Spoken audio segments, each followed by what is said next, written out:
क्या हाल है आप सबके। मेरा नाम डॉक्टर एनके शर्मा है। शिक्षा नेशन में आपका बहुत बहुत स्वागत है।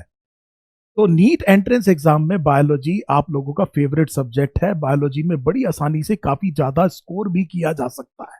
और बायोलॉजी का एक बड़ा फायदा यह है कि कम टाइम में ज्यादा स्कोर करके जो कॉन्फिडेंस आता है, अगर आपने पेपर बायोलॉजी से शुरू किया है और उस कॉन्फिडेंस को लेकर के आप फिजिक्स और केमिस्ट्री के सेक्शंस में करते हैं, तो आपका वहां पे प्रदर्शन बेहतर होने की संभावना बढ़ जाती है। तो ये चीज देखी गई है कि जब आप एक पर्टिकुलर, जैसे क्रिकेट में ऑलराउंडर होता है, ऑलराउंडर के बारे में कमेंटेटर कहते हैं कि आज इसने बैटिंग अच्छी करी है तो उम्मीद है कि बॉलिंग भी अच्छी करेगा, बॉलिंग अच्छी करी है तो उम्मीद है ये बैटिंग भी अच्छी करेगा। सो ये जो कॉन्फिडेंस होता है, इसे कैरी ऑन, इसको कैरी ओवर लेकर के जाना, ये बहुत इंपॉर्टेंट है इस एंट्रेंस एग्जाम में।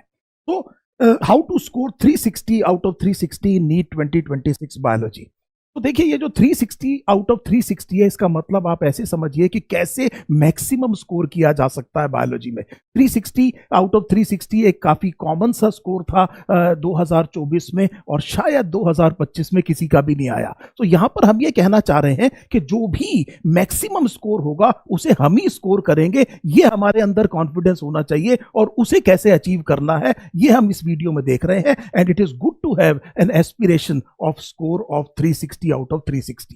ये एस्पिरेशनल आपका टारगेट होना भी चाहिए। अगर आप सपने देख रहे हैं तो कम से कम भिखारी की तरह मत देखिए। और आप जब बात करते हैं एम्स दिल्ली की, तो आप ये कह रहे हैं कि अगर 360 आउट ऑफ 360 किसी पेपर में डुएबल होंगे तो वो मैं ही करूंगा। This is the confidence that we want to take forward. तो देखिए, जब क्रिकेट मैच होता है, विराट कोहली जैसा बैट्समैन भी कई बारी आप जानते हैं कि वो जाकर के पहले पिच को असेस करते हैं। वो देखते हैं कि इस पिच में कितने रन बनने की संभावना है। सो हर एक पिच में 300 रन नहीं बनते, 200 रन नहीं बनते। T20 में वो कहते हैं यहाँ पर 130-40 भी बड़ा अच्छा स्कोर होगा, और कई बारी 200 स्कोर करने के चक्कर में 100 भी नहीं बन पाते हैं। सो इस दौरान जब आप प्रैक्टिस कर रहे हैं, जब आप अपने एग्जाम की तैयारी कर रहे हैं, तब एक अपने अंदर एक अपनी गट इंस्टिंक्ट को डेवलप कीजिए।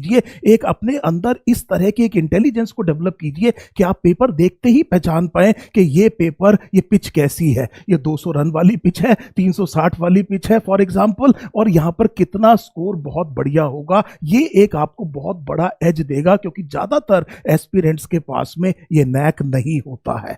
तो अब हम आते हैं कि कैसे हम इस बायोलॉजी में सबसे ज्यादा, सबसे आसानी से कम टाइम में स्कोर कर सकते हैं। उसका तरीका क्या होगा? उसका तरीका ऐसे समझिए। तो स्टेप नंबर वन, देखिए, पेपर चाहे आसान आए, चाहे मुश्किल आए, चाहे पेपर बहुत लेंथी हो, चाहे छोटा हो, कैसा भी पेपर आए, लेकिन एनसीईआरटी से आएगा। सो सबसे पहले जो आपका सबसे इंपॉर्टेंट जो स्टडी मटेरियल है उसे फिक्स कर लीजिए। आपने एनसीईआरटी से बाहर बायोलॉजी में नहीं जाना है। तो आपने अपने आप को लिमिट करना है उस टेक्स्ट बुक से जिससे सारे क्वेश्चन आ रहे हैं। आपने एक क्लास करी, आपने ऑफलाइन क्लास करी, ऑनलाइन क्लास करी, to the best of your capability उसमें पूरा समझने की कोशिश करिए। लेकिन क्लास के बाद में इट इज वेरी इंपॉर्टेंट कि इस टेक्स्ट बुक को आप खुद पढ़ें। आपका खुद का पढ़ना बहुत जरूरी है। This is very very important, please remember this. So हमने ये कहा कि यहां पर अब आपको टाइम इन्वेस्ट करना है। सो आपने क्लास कर ली, ये क्लास आपकी ऑफलाइन भी हो सकती है, ये क्लास आपकी ऑनलाइन भी हो सकती है, लेकिन हमने ये कहा कि इसके बाद इनएविटेबली आपने एनसीईआरटी में खुद टाइम लगाना है। और खुद टाइम लगा करके धीरे धीरे पढ़िए, जल्दी नहीं है, धीरे धीरे पढ़िए और अच्छे से समझ के पढ़िए और अपने नोट्स बनाइए। सो आपने खुद अपने नोट्स बनाने हैं। So this is a very very critical thing जो मैं आपसे कह रहा हूं, आपने ये नोट्स खुद बनाने हैं। मैं जब एजुकेटेड की हिंदी बोलता हूं तो एजुकेटेड को मैं कहता हूं कि वो पढ़ा लिखा है। और अभी मैं देख रहा हूं एआई और ये जो टेक्नोलॉजी का जो जमाना है, उसमें जनरली आपने भी महसूस किया होगा कि हम पढ़े पढ़े तो बहुत है, शायद हम लिखना भूलते चले जा रहे हैं। आज हो ये रहा है कि टेक्नोलॉजी की डेवलपमेंट की वजह से सारी चीजें इतनी रेडीली अवेलेबल हैं कि हम पढ़ ज्यादा रहे हैं, लिख ज्यादा नहीं रहे हैं। और जब आप अपने हाथ से कुछ चीज लिखते हैं तो आपने महसूस किया होगा कि एग्जाम में आपको याद आ जाता है कि कॉपी में उस पेज पर, उस कोने में मैंने इस रंग के पेन से इसको हाईलाइट भी किया था, वहां पर लिखा हुआ है। ये जितनी भी पॉसिबिलिटीज जिसकी वजह से आप आंसर ठीक करते हैं, इसका बेस्ट चांस अपने आप को दीजिए। अपने नोट्स खुद बनाइए। बायोलॉजी में एक बड़ा क्रिटिकल फैक्टर मैं आपको यहां बता रहा हूं कि बायोलॉजी में दो तरह की इंफॉर्मेशन होगी। एक इंफॉर्मेशन को आप कहेंगे कि ये फैक्चुअल है, और दूसरी जो है वो कंसेप्चुअल है। और शुरू में ही इनको आप अलग कर लीजिए। एक फैक्ट शीट आप अपनी सेपरेट बनाइए। तो हमने ये कहा कि एक फैक्ट शीट आप अपनी सेपरेट बनाइए। इसमें फॉर एग्जांपल एनिमल किंगडम है, आपने 2 कॉलम बना लिए और हर फाइलम के बारे में आपने ये लिखा कि ऑर्गेनिज्म का बायोलॉजिकल नेम ये दिया हुआ है और कॉमन नेम ये दिया हुआ है। आपकी एनसीईआरटी में हर एक ऑर्गेनिज्म का एक बायोलॉजिकल नेम दिया हुआ है और एक आपका कॉमन नेम दिया हुआ है। तो आपने एनसीईआरटी के ही एग्जाम्पल लिखने हैं और 2 कॉलम में अपने हाथ से लिखने हैं। मुझे पता है कि ये एनसीईआरटी में लिखे हुए वहां से पढ़े जा सकते हैं, पर मैं फिर आपसे रिक्वेस्ट कर रहा हूं कि अपने हाथ से अपनी खुद की फैक्ट शीट्स बनाइए। सो ये बहुत इंपॉर्टेंट तरीका है याद करने का। जब आपने इस तरह के फैक्ट शीट्स को बना दिया तो ये शीट आपकी बार बार रिवीजन में आनी चाहिए। जब भी आपको मौका मिले आप देखेंगे केवल 3-4 मिनट लगते हैं आपको एक फैक्ट शीट को रिवाइज करने में, जब आप ये काम 2-3 बार कर चुके हैं। और अगर आप हर कुछ दिनों में इसे अपनी नजर से निकाल लेंगे, इसे रटने की कोशिश नहीं करनी है, केवल पढ़ते चले जाइए। तो आपने देखा होगा कई बारी कई किताबें ऐसी होती हैं जो आपने बार बार पढ़ी हैं तो आपको अपने आप याद हो जाती है, उन्हें रटने की जरूरत नहीं पड़ती। सेम प्रिंसिपल यहां पर है। 2 न्यूरॉन्स के बीच में जब सेम इंफॉर्मेशन बार बार जाती है तो न्यूरॉन्स फैसिलिटेट हो जाते हैं, और फैसिलिटेट का मतलब है कि अगली बार वही इंफॉर्मेशन ज्यादा आसानी से जाएगी, और इसे ही मेमोरी कहते हैं। सो मैं एक और जगह पर आपने देखा है कि मैंने आपको एक एग्जांपल दिया था, ट्विंकल ट्विंकल लिटिल स्टार। सो ट्विंकल ट्विंकल लिटिल स्टार ये जो पोयम है, अगर मैं आपसे कहूं अगर आप सुनाइए तो आप सुना देंगे, इसको सुना देंगे। हालांकि आपने 15 साल में हो सकता है किसी को ना सुनाया हो, और उसकी वजह यह है कि आपने बार बार इसको रिवाइज रिकॉल किया। घर में जब भी आपने इसको पहले बचपन में सीखा, जितने भी अंकल आंटी आए सबने आपके गाल पकड़ के कहा कि बेटे पोयम सुनाओ, और आपने बार बार उनको ट्विंकल ट्विंकल लिटिल स्टार सुनाया, और इसलिए अब ये मरते दम तक आपके साथ रहेगी। सेम प्रिंसिपल ये समझिए कि फैक्ट को आपने बार बार रिवाइज करना है। बहुत से बच्चों को मैंने एक गलती करते देखा है कि वो सोचते हैं कि एग्जाम से 1-2 दिन पहले फैक्ट है, 1-2 बार बहुत तेजी से घोट के चले जाएंगे, रट के चले जाएंगे, और एग्जाम वाले दिन तक याद रखना है, उसके बाद तो भूल जाना है। याद रखिएगा, बहुत बड़ी कंफ्यूजन हो रही है, एग्जाम में होने वाली है, और आप ये बहुत बड़ी गलती कर रहे हैं। This is the biggest mistake that you can do. So facts को बेटे बार बार रिवाइज करना है, नहीं तो एग्जाम में होगा ये कि ये था कि ये था, 2 आपने ऑप्शंस को क्या कर दिया, एलिमिनेट, और 2 में कंफ्यूजन हो गया। और हर बार आप क्या देख रहे हैं कि जब आप 2 में कंफ्यूज होते हैं तो गलत आंसर पिक कर लेते हैं। इसका मतलब ये है कि आपने प्रॉपर तरीके से उसको टाइम इन्वेस्ट नहीं किया है। तो this is how you read NCERT. This is step number 1। तो पहला स्टेप हमारा ये हुआ कि हम एनसीईआरटी को खुद पढ़ेंगे, इसमें टाइम लगाएंगे, अपने खुद के नोट्स बनाएंगे, अपनी फैक्ट शीट्स अलग करेंगे, अपनी कंसेप्ट शीट्स अलग करेंगे। जैसा हमने कहा कि हम अब प्रॉपर मायने में एजुकेटेड होंगे, हम पढ़े पढ़े नहीं होंगे, पढ़ा लिखा दोनों काम करेंगे। इसके बाद जो सेकेंड स्टेप है दैट वुड बी ऑब्वियसली कि आपने जो सीखा है वो आपने कितना रिटेन किया, और वो कैसे होगा, यू टेस्ट योरसेल्फ। अब जो दूसरा इंपॉर्टेंट पार्ट आता है वो है टेस्टिंग। सो आपने क्लास करी ऑफलाइन ऑनलाइन, आपने एनसीईआरटी में अपने खुद के फैक्ट शीट्स बनाए, कंसेप्ट शीट्स बनाई, और अब आपने अपने आप को झोंक दिया टेस्टिंग में। एक टेस्टिंग तो आपका वो इंस्टीट्यूट करा रहा है जहां से आप पढ़े हैं। मेरी आपको सलाह ये रहेगी, क्योंकि एनसीईआरटी का पेपर जो नीट का पेपर है वो हमेशा एनटीए जब बनाता है वो कुछ अलग तरह की लैंग्वेज होती है। So it is always better कि अगर आप अलग अलग जगह से कुछ रेलेवेंट टेस्ट सीरीज को अटेम्प्ट करें। सो दोबारा समझ लीजिए मेरी इस बात को, मैं ये कह रहा हूं कि कम से कम एक और टेस्ट सीरीज जो रेलेवेंट होनी चाहिए। रेलेवेंट का मतलब ये होता है कि नॉट नेसेसरीली बहुत ज्यादा डिफिकल्ट हो, एनसीईआरटी से ही होनी चाहिए, लेकिन अलग तरीके से पूछे हुए क्वेश्चन है, ताकि एग्जाम में आप सरप्राइज ना हो, जो 2025 में कई बच्चों के साथ हुआ।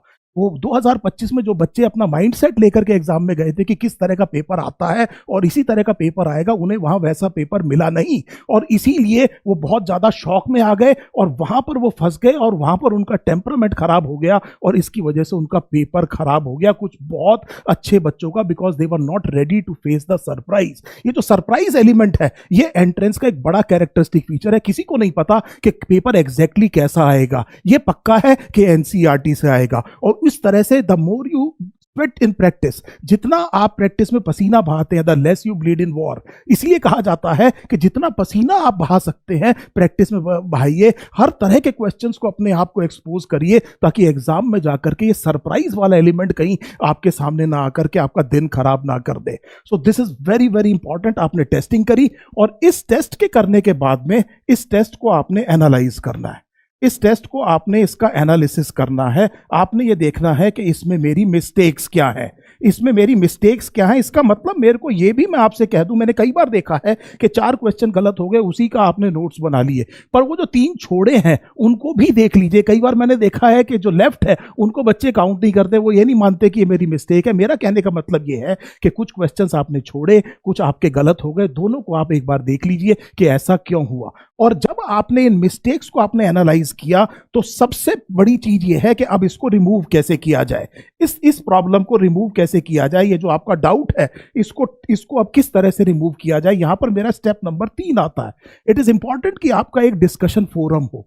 डिस्कशन फोरम का मतलब यह है कि आपके साथ 2-3 लोग हैं और उनसे आप बैठ करके बड़ी आसानी से बात कर सकते हैं, बड़े स्वाभाविक रूप से आप काफी ज्यादा उनके साथ फ्रीडम में रहते हैं और आप अपने मन की बात भी कर सकते हैं। और वहां पर बैठ करके आप इस डाउट को डिस्कस कर रहे हैं, आप ये कह रहे हैं कि यार ये मेरा क्वेश्चन गलत हो गया, और वहां पर वो ग्रुप आपको समझा रहा है कि इसके पीछे क्या गलती हो सकती है। एक चीज तो ये हुआ कि आप रिविजिट कीजिए अपने नोट्स को, आप देखिए दोबारा अपनी बुक को, और आपसे मैंने कहा कि आप अपने पीयर ग्रुप में एक बार इसको डिस्कस कर लीजिए।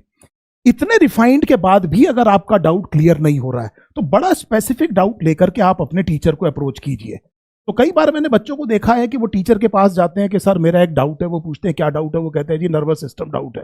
तो पूरा नर्वस सिस्टम डाउट नहीं हुआ करता बेटे, उसमें आपको बताना होगा कि जी सोडियम पोटाशियम पंप में 3 सोडियम बाहर जा रहे हैं, 2 पोटाशियम अंदर आ रहे हैं, तो इसकी वजह से मेरी सोच में कुछ ये गड़बड़ हो रही है। तो जब आप इतना प्रिसाइज होकर के टीचर के पास जाते हैं तो टीचर को भी पता लगता है कि आप अपना होमवर्क करके आए हैं और ये रियल मायने में आपका डाउट है। वो आपको ना केवल आपका डाउट बताएगा बल्कि साथ में और 2-3 चीजें बता देगा जिन्हें आपको ध्यान रखना बहुत ज्यादा जरूरी है। सो this is something very very critical. आपने टेस्टिंग करी, आपने अपने मिस्टेक्स को ढूंढ के निकाला, बहुत रूथलेस हो जाइए, अपने आप से कभी भी झूठ मत बोलिए, जो भी चीज सच्चाई है उसे सामने आने दीजिए। यहीं पर हम अपनी की सारी प्रॉब्लम्स को क्या कर रहे हैं, दूर कर रहे हैं। हम कोई भी गलती एग्जाम में नहीं करना चाहते, हम सारी गलतियां यहीं कर रहे हैं और उन गलतियों को रिपीट नहीं करेंगे एग्जाम में, इसीलिए हम टेस्ट कर रहे हैं। कायदे में देखा जाए तो मैं इस तरह का टेस्ट देना भी नहीं चाहूंगा जिसमें सारे क्वेश्चन मुझे आते हो, क्योंकि टेस्ट के बाद में हो सकता है कि मुझे सूडो कॉन्फिडेंस आ जाए और इस टेस्ट में मैंने सीखा क्या, कहीं ऐसा ना हो कि सीधा एग्जाम में कोई अलग तरह का टेस्ट आ जाए और मैं वहां पर फंस जाऊं। सो टेस्ट का मतलब ही यह है कि मैंने पढ़ा, आपने मुझे चेक किया, आपने मुझे जांचा और आपने मुझे बता दिया कि ये कमी है। सो ये होता है टेस्ट। टेस्ट में अगर आपको 3 गलतियां मिल रही हैं तो उसे आप पॉजिटिव तरीके से देखिए, आप ये कहिए कि ये 3 गलतियां शुक्र है मुझे अभी पता चल गई, सीधा एग्जाम में पता नहीं चली, मैं इसको प्रिपेयर कर लूंगा, ये गलतियां मैं एग्जाम में नहीं करूंगा। So you have to be ruthless. So feedback ऐसी चीज होती है जिसमें सक्सेसफुल स्टूडेंट्स अपने आप पे अपने को थ्राइव करते हैं।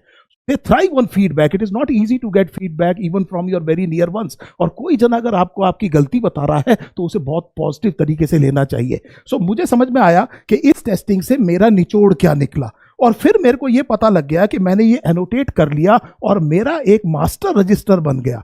उस मास्टर रजिस्टर में अब केवल वो पॉइंट लिखे जा रहे हैं जिन्हें मैं पर्ल्स कहूंगा।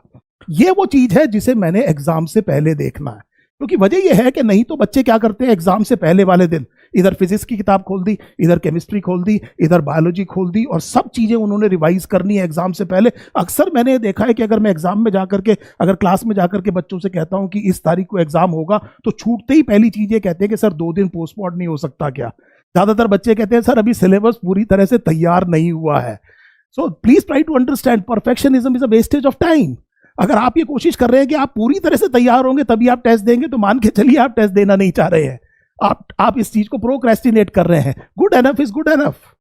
हमने तैयारी करी एंड लेट अस सी, आप एक छलांग लगा दीजिए, देखते हैं कि मतलब क्या होगा, और वहां से हम सीख लेंगे।